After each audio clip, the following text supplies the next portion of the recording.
आज हम आगे स्टार्ट कर रहे हैं अर्थमेटिक प्रोग्रेशन के पार्ट 2 को। तो इसमें क्वेश्चन नंबर 5 तक आप ऑलरेडी कर चुके हैं। इसमें तो क्वेश्चन नंबर 6 देखिएगा। तो क्वेश्चन 6 में वो कह रहे हैं check whether -150 is a term of the AP 11852 dash dash dash so on. तो ये एक AP यहाँ पर आपको गिवन है और हमें चेक करना है कि -150 से AP की कोई टर्म होगी या नहीं होगी। तो डैट मीन्स हमें प्लेस पता करनी होगी -150 की AP के अंदर। तो हम क्या करेंगे, कल भी आपको हमने एक एग्जांपल यहाँ पे दिया था।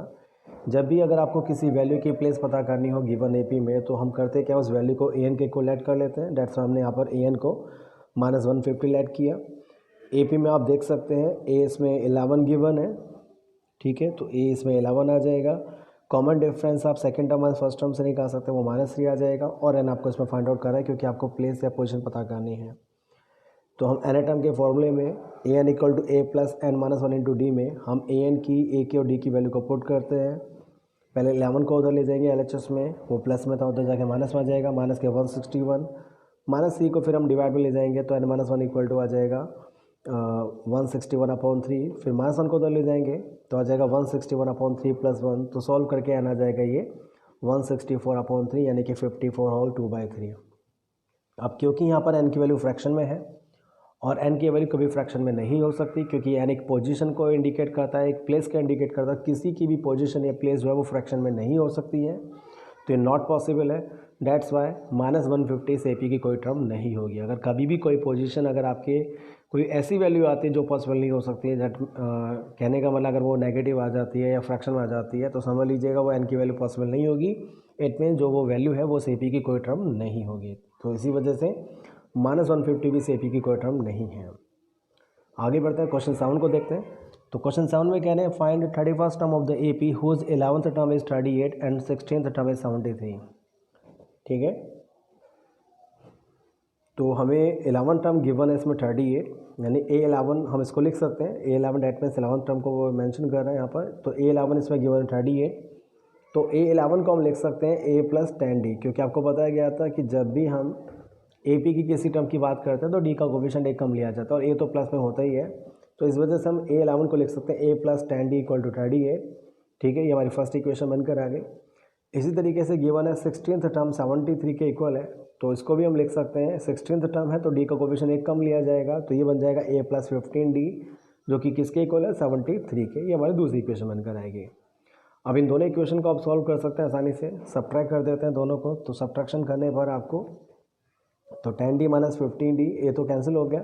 10D माइनस 15D आ गया माइनस के 5D, 38 माइनस 73 माइनस के 35, तो D सॉल्व करके आ जाएगा 7। अब हम D की वैल्यू को पुट कर देते हैं फर्स्ट इक्वेशन में। तो जब फर्स्ट में पुट करेंगे तो आ जाएगा A plus 70 equal to 38, then A solve करके आ जाएगा -32। ठीक है, A हमने फाइंड आउट कर लिया, D हमने फाइंड आउट कर लिया। उसके बाद जैसे हमसे पूछा गया था 31st टर्म, तो 31st टर्म को हम लिख सकते हैं कितना, A प्लस 30D। तो हम A प्लस 30D में A की और D की वैल्यू को पुट कर देते हैं और सॉल्व करके आपके पास 31st टर्म इस तरीके से ऑब्टेन कर सकते हैं। ठीक है, नेक्स्ट क्वेश्चन नंबर 8 की बात करते हैं। तो क्वेश्चन 8 में कह रहे हैं an AP consist of 50 terms of which third term is 12 and the last term is 106, then find the 29th term.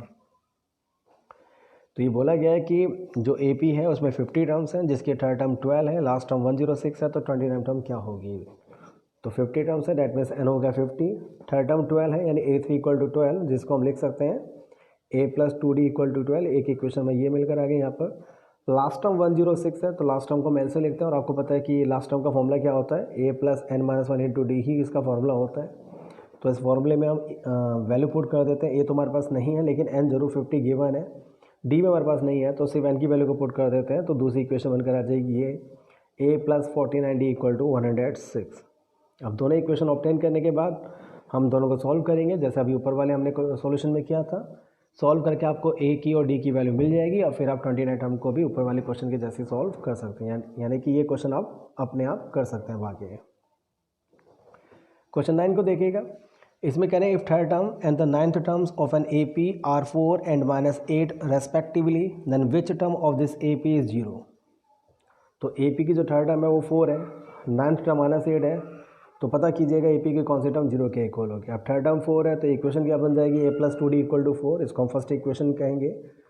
9th term -8 है, तो 9th टर्म को हम लिख सकते हैं A प्लस 8D, जो कि -8 के इक्वल है, इसको हम कहेंगे सेकंड इक्वेशन।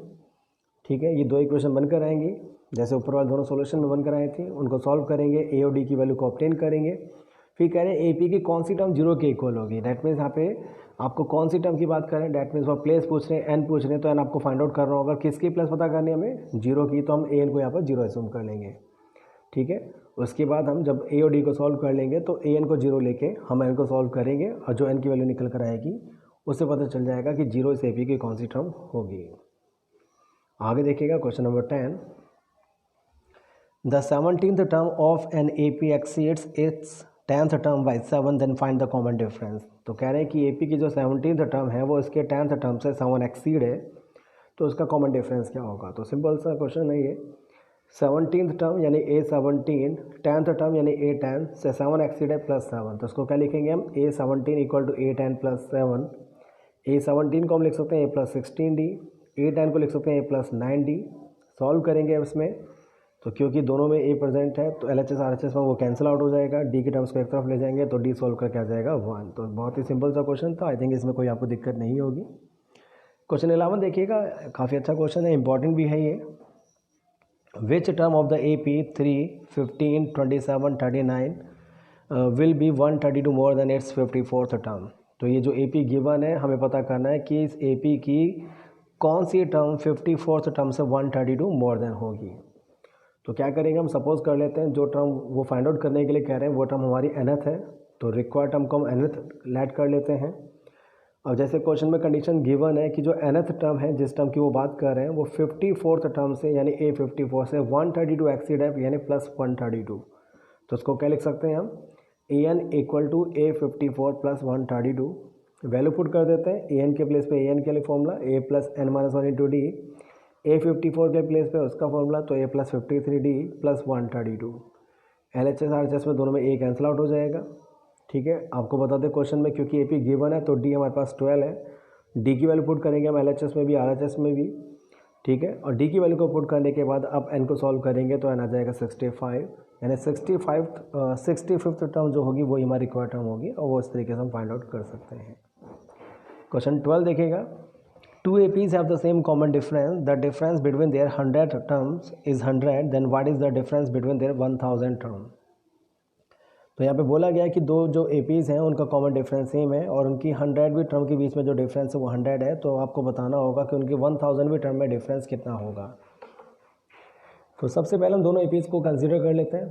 फर्स्ट AP को हम लेट कर लेते हैं A1, A1 + D, A1 + 2D dash so on, और दूसरी AP को हम लेट कर लेते हैं A2, A2 + D, A2 + 2D dash so on. अब क्योंकि दोनों AP में कॉमन डिफरेंस सेम है इसलिए दोनों का जो कॉमन डिफरेंस है वो D ही लिखा गया है, लेकिन फर्स्ट टर्म दोनों में डिफरेंट है तो इसलिए फर्स्ट टर्म हमने फर्स्ट AP को A1 लिया है, जबकि सेकंड AP की जो फर्स्ट टर्म उसको हमने A2 लिया है। अब जैसे क्वेश्चन में बोला गया उसी से हम आगे बढ़ते हैं। तो क्वेश्चन में बोला गया था कि दोनों APs की जो 100वीं टर्म का जो डिफरेंस है वो 100 है। It means A100 - A-100 = 100। तो A100 का मतलब फर्स्ट AP की 100 टर्म से है और A-100 का मतलब सेकंड AP की 100वीं टर्म से है। तो फर्स्ट AP की जो 100 टर्म होगी वो होगी A1 + 99D और सेकंड AP की जो 100th टर्म होगी वो होगी A2 + 99D। उनको हम पुट कर देते हैं, सॉल्व करते हैं, D वाली जो टर्म्स हैं वो कैंसिल आउट हो जाएंगे जब हम उनके ब्रैकेट को एक्सप्लोर करेंगे, मतलब ब्रैकेट्स को ओपन करेंगे, तो ये आ जाएगा A1 - A2 = 100। ठीक है, यहाँ तक आ गया। इसके बाद हम इसकी हेल्प से पता करते हैं कि 1000वीं टर्म के बीच में डिफरेंस क्या होगा। डेट मीन्स हमें फाइंड आउट करना है इसमें A1000 - A-1000। तो A1000 को हम क्या लिख सकते हैं, A1 + 999D और A-1000 को लिख सकते हैं हम A2 + 999D। दोनों के ब्रैकेट को ओपन करते हैं, यहाँ पर भी जो D की टर्म्स हैं वो कैंसिल आउट हो जाएंगे, बचेगा कितना, A1 - A2। और A1 - A2 ऑलरेडी आपके पास फर्स्ट कंडीशन में था जो कि किसके इक्वल था, 100 के, तो इसलिए वो 100 के इक्वल आ जाएगा और यही हमारा सॉल्यूशन भी होगा। तो हम ये कह सकते हैं जब 2 APs में कॉमन डिफरेंस सेम होता है तो जो उनके फर्स्ट टर्म के बीच में डिफरेंस होगा वही उनकी बाकी टर्म्स के बीच में भी डिफरेंस रहने वाला है। इसी वजह से अगर फर्स्ट टर्म के बीच में डिफरेंस इनका 100 था तो 100वीं टर्म के बीच का डिफरेंस भी 100 ही आ रहा है, 1000वीं टर्म के बीच का डिफरेंस भी इसमें 100 ही आ रहा है। 13 क्वेश्चन को देखते हैं। क्वेश्चन 13 में कह रहे हैं how many 3 digit numbers are divisible by 7। तो 3 डिजिट के ऐसे कितने नंबर्स होंगे जो 7 से डिविजिबल होते हैं। तो ऐसे क्वेश्चन करने के लिए सबसे पहले पता करेंगे जो 3 डिजिट के नंबर्स हैं वो स्टार्ट कहाँ से होते हैं। तो 3 डिजिट के नंबर स्टार्ट होते हैं 100 से, लेकिन 100 यहाँ पे 7 से डिविजल होता नहीं है, तो हम उसको नहीं लेके चलेंगे। ना ही 101 होता है, ना ही 102, ना ही 103, ना ही 104, लेकिन 105 आपका फर्स्ट नंबर ऐसा होगा जो 7 से डिवाइड हो जाएगा और 3 डिजिट का होगा। 105 के बाद जो नेक्स्ट नंबर होगा जो 7 से डिविजल होगा वो होगा 112। अब तो सीधा 7 ऐड कर दीजिएगा, तो 105 + 7 तो 112। नेक्स्ट 119 होगा, नेक्स्ट 126 होगा। ये तुम्हें पता चल गया। अब पता करते हैं कि लास्ट का नंबर कौन सा होगा 3 डिजिट का जो 7 से डिविजल होगा। तो इसे पता करने के लिए हम करते हैं क्या, इसका सीधा तरीका है, जो 3 डिजिट का लास्ट नंबर होता है वो होता है 999। इसको हम 7 से डिवाइड करके देखेगा। अगर ये 7 से डिवाइड हो जाएगा तो 3 डिजिट का लास्ट नंबर यही हो जाएगा जो 7 से डिविजल है। लेकिन अगर वो डिवाइड नहीं होता है तो जो इसमें रिमाइंडर आएगा, जैसे कि आप देख सकते हैं 7 से डिवाइड करने पर यहाँ पे रिमाइंडर आ रहा है 5, तो हम करेंगे क्या, 999 में से 5 को सब्ट्रैक्ट कर देंगे और उसको सब्ट्रैक्ट करने पर 3 डिजिट का जो लास्ट नंबर जो 7 से डिविजल होगा वो आ जाएगा इसमें 994। तो उसको हम पुट करेंगे यहाँ पर लास्ट टर्म के प्लेस पर। तो इस तरीके से हम नंबर्स पहले पता कर लेते हैं, यानी हम AP को ऑब्टेन कर लेते हैं। ठीक है, मैं एक बार फिर से रिपीट कर दूँ। हमें 3 डिजिट के नंबर चाहिए थे जो 7 से डिविजल हैं। तो 3 डिजिट के नंबर स्टार्ट होते हैं 100 से। तो पहले हम पता करेंगे स्टार्टिंग में ऐसे कौन कौन से नंबर होंगे जो 7 से डिविजल होंगे। तो 100 तो था नहीं, ना 101 था, ना 102 था, तो फर्स्ट नंबर इसमें 105 होगा जो 7 से डिविजल होगा। उसके बाद बाकी के नंबर को आप पता करने के लिए आप उनमें 7 को ऐड कर दीजिएगा। नेक्स्ट नंबर 112 हो जाएगा, नेक्स्ट नंबर 119 हो जाएगा, नेक्स्ट 126 हो जाएगा। इसके बाद लास्ट का नंबर पता करेंगे। तो लास्ट का नंबर पता करने का तरीका आपको बताया गया, जो 3 डिजिट का लास्ट नंबर होता है 999, उसको आप 7 से डिवाइड कीजिएगा। अगर वो 7 से एग्जैक्टली डिवाइड हो जाता है तो वही 3 डिजिट का लास्ट नंबर होता है जो 7 से डिविजल है। लेकिन अगर वहाँ पे रिमाइंडर जो भी आएगा तो उसको सब्ट्रैक्ट करके हम लास्ट का जो 3 डिजिट नंबर है वो पता कर सकते हैं, वो आगे हमारा 994। इसके आगे का क्वेश्चन तो आप कर सकते हैं आसानी से, क्योंकि आपको लास्ट टर्म भी यहाँ पे पता है, फर्स्ट टर्म भी आपको पता है, कॉमन डिफरेंस भी आपको पता है, और आपको n निकालना है। यहाँ पर n इसलिए निकाला क्योंकि पूछ रहे हैं वहाँ पर ऐसी टोटल कितने टर्म्स हैं। तो हम लास्ट टर्म के लिए फॉर्मूला लगाएंगे, L की, A की और D की वैल्यू को पुट करके n को सॉल्व आसानी से कर लेंगे। तो इंपॉर्टेंट क्वेश्चन है 14, तो उसको ध्यान से जरूर करिएगा।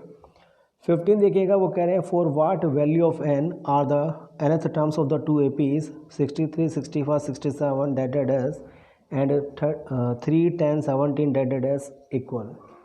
तो 2 APs हैं, वो कह रहे हैं दोनों AP की जो n टर्म अगर आपस में इक्वल हो तो n की वैल्यू क्या होगी। तो सिंपल से तरीका है, हम फर्स्ट AP की भी इसमें n टर्म निकालते हैं a + n-1 × d के फॉर्मूले से।